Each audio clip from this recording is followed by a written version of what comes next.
What if one of K-pop's most promising boy groups wasn't just underrated, but unknowingly tied to one of South Korea's most infamous religious cults?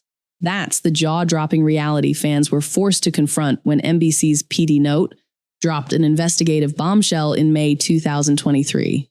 At the center of the firestorm, alas, an 8-member group under the radar but rising fast, and a chilling accusation that their company, E! Entertainment, was secretly funded by the Manmin Central Church. Billions of won, false identities, and convicted religious figures. This wasn't just a scandal, it was a total unraveling of the truth. To understand the shock, we have to rewind. In June 2020, Elast quietly debuted under a small company no one had really heard of. With limited exposure and zero big label backing, the odds were against them. But what they lacked in industry clout, they made up for in artistry and drive. Their music leaned cinematic, their choreography precise, and their bond with fans, known as L-Rings, was passionate and pure. For a while, it worked. By early 2023, they were gaining international traction.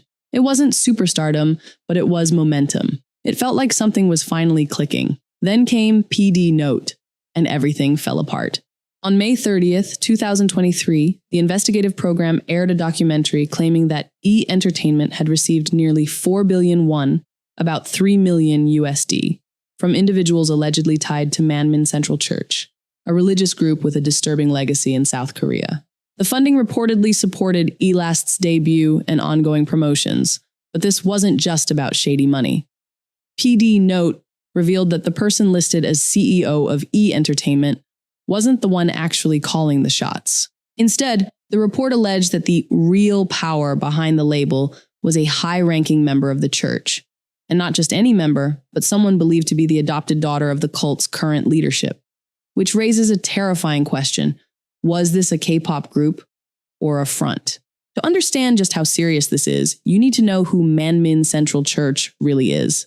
Founded by Lee Jae-rock, the group was once a high-profile religious organization. That is, until 2018, when Lee was arrested and convicted on 42 counts of sexual assault and harassment, all involving female followers. His trial exposed a deeply cult-like environment built on control, manipulation, and abuse of power. After his conviction, leadership passed to twin sisters Lee Sun-hee and Lee Hee-jin. Those same names came up again in the PD Note exposé, reportedly connected to E! Entertainment's real CEO. Suddenly, the web became more tangled. This wasn't just about where the money came from. It was about who was pulling the strings. The fan response? Instant chaos. Longtime L-Rings flooded social media with questions, hashtags, and heartbreak. How deep did this go? Were the members aware? Why hadn't E! Entertainment said anything? The company's response, or lack thereof, only fueled the fire. When asked by journalists about the cult ties and the 4 billion won in funding, E! Entertainment didn't deny it. But they didn't confirm it either. No list of investors, no official denial, no transparency, nothing.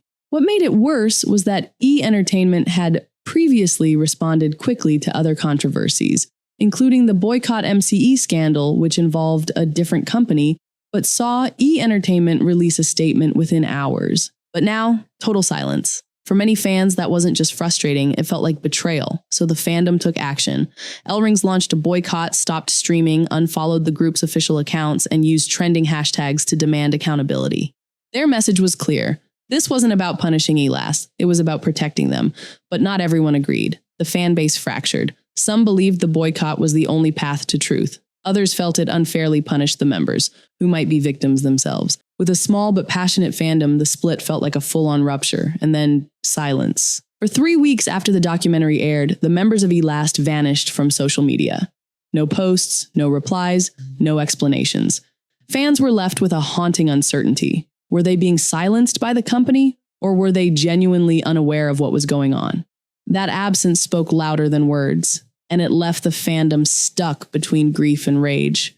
When the members finally returned to social media, there was no mention of the controversy, no clarification, no acknowledgement, just carefully curated posts that felt like business as usual. But behind the scenes, nothing felt normal, especially when rumors of a comeback started circulating. In the middle of a scandal involving cult ties and corporate silence, signs pointed to a new Elast release. Fans were stunned.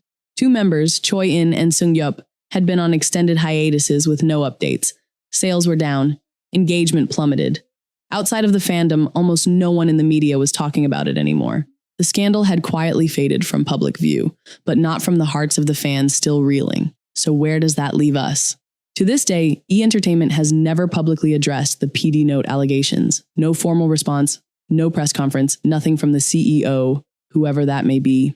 The members of Elast have also remained silent, leaving fans to fill the void with speculation, fear, and heartbreak. And maybe that's the most disturbing part of all, the silence. Because if the claims in the documentary are true, this wasn't just a case of mismanagement, this was exploitation. A group of young idols, possibly used as pawns in a rebranding effort by a disgraced religious empire. And now they're the ones facing the fallout, not the people who orchestrated it. So what happens next? Will E! Entertainment finally come forward with the truth? Will the group address the accusations? And can Elast continue, knowing the storm that's still hanging over them? Until someone speaks up, the silence speaks for itself.